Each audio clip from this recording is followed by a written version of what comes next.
Hello friend, নবজাতকের শারীরিক যত্ন কিভাবে নেবেন, অর্থাৎ নতুন যে বাচ্চা জন্ম হয় তারপরে তার শারীরিক কিভাবে যত্ন নেবেন এবং কোন কোন নিয়ম ফলো করবেন, আজকে সে বিষয়ে আলোচনা করব। চ্যানেল যদি নতুন, চ্যানেল সাবস্ক্রাইব করবেন। চলুন শুরু করা যাক। তো নবজাতকের শারীরিক যত্ন নিয়ে পারিবারিক সদস্যদের চিন্তার বিষয় থাকে না, অনেক চিন্তা থাকে।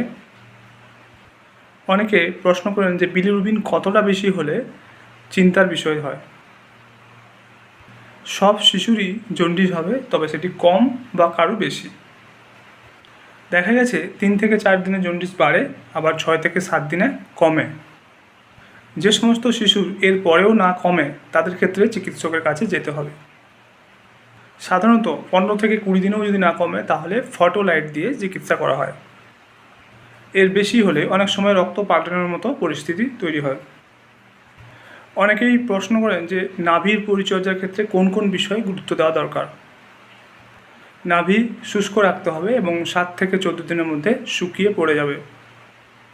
আগে বলা হতো স্যাপনল বা অ্যান্টিসেপটিক ব্যবহারের জন্য, কিন্তু এখন কিছু প্রয়োজন নেই বলা হয় এমন।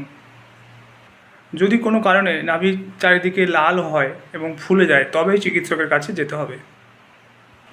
আরেকটি স্বাভাবিক বিষয় হলো অনেক শিশুর নাভি ফোলা থাকে, তখন মায়েরা খুব চিন্তা করে নাভি কেন ফুলে যাচ্ছে। এতে চিন্তা করার কিছু নেই।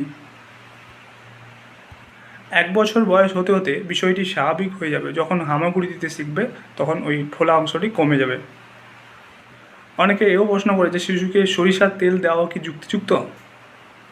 আসলে সরষার তেল দিতে আমরা নিষেধ করি, কারণ এটি খুব পুরু হয়।